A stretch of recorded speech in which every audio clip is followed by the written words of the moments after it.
Watumishi wa Mungu hata wakiwa kwenye mapito yao na majaribu yao,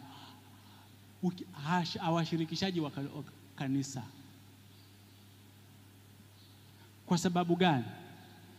Hiyo ndio sura ya mzazi, na ndio maana ya huu mstari ulioko kwenye Biblia.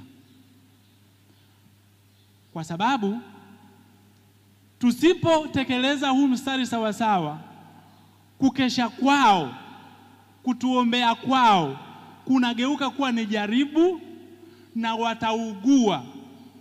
Na wanapougua, roho zao zinapougua, Biblia inasema kwamba isingetufaa sisi, haitufai sisi, si kwa faida yetu. Bwana Yesu asifiwe.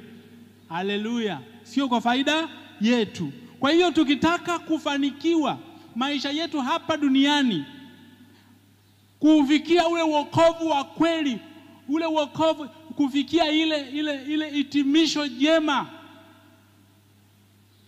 ni lazima sana tujitahidi kufanya yatupasayo sawa sawa na neno la Mungu. Bwana Yesu asifiwe sana.